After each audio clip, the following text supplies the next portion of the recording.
Hello, in this video I'm going to be talking about DNA replication. I drew everything out already to make it a little more streamlined, so you don't have to watch me write out every complementing line of DNA code. But basically, DNA is in 3 parts here. You have your deoxyribose sugar base, your phosphate group, and then your nucleotide. Now, I'm not really going to talk about the phosphate, but I am going to talk about the sugar and the nucleotide. So, when you have a line of genetic information like this, basically, these all connect by themselves. But these two connect by hydrogen bonding through the nucleotide. You have your pyrimidines, which are the thymine and the cytosine, and your purines, which are the adenine and the guanine. Now, there was a scientist named Shawgroff who wrote a rule saying essentially that for every pyrimidine, you will always have a purine. Now, what this means is that each nucleotide forms a anti-parallel bond with the other nucleotide. So you can see here, I drew a line to represent the hydrogen bond, but it's also to represent the mirror kind of nature of it, where you have one, I think I honestly drew this backwards because I put the 5 and the 3 on the wrong side, but you have one running this way, and you have the other running this way, and they reflect each other. Now to make it a little more simple, I'm going to draw it like this.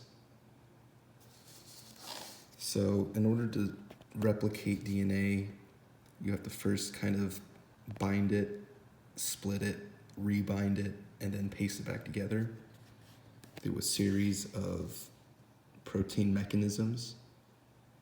First off is your, I don't honestly know how to pronounce this, topoisomerase, your T enzyme, which holds the DNA strand together, breaks it, and puts it back together to keep it from collapsing in on itself.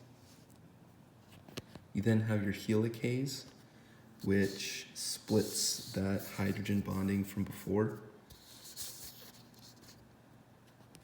Then you have your single strand binding protein that keeps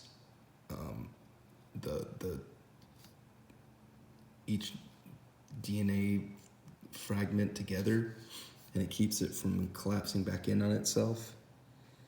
And then you have your primase, which tells the next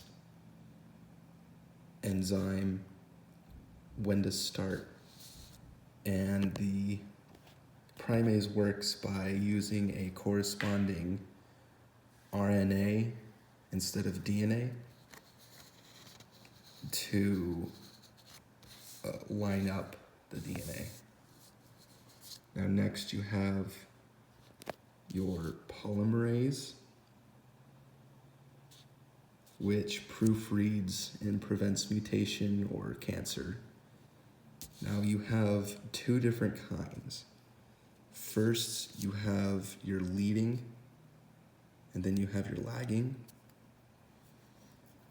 What happens is that the replication can only happen from 5 to 3,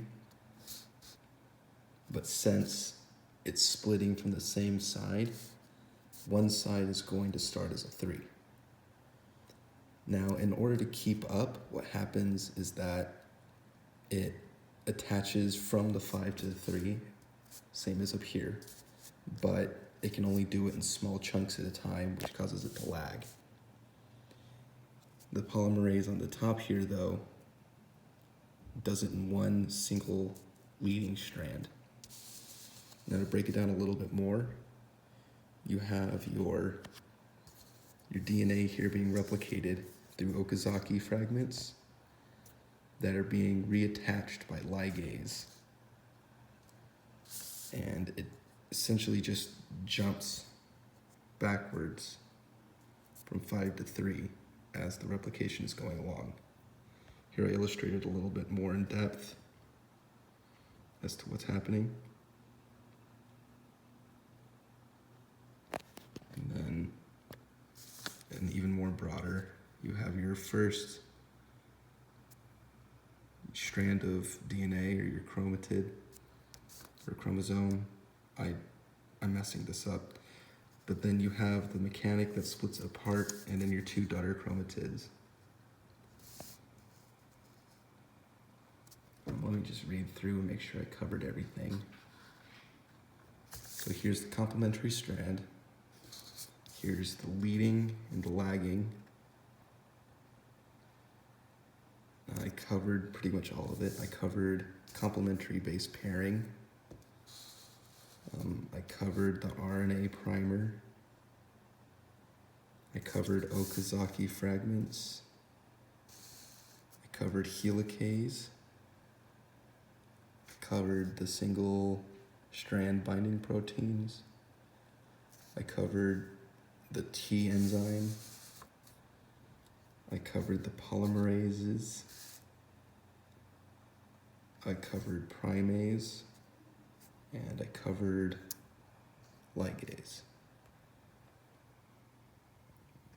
All right, that's all. Thank you.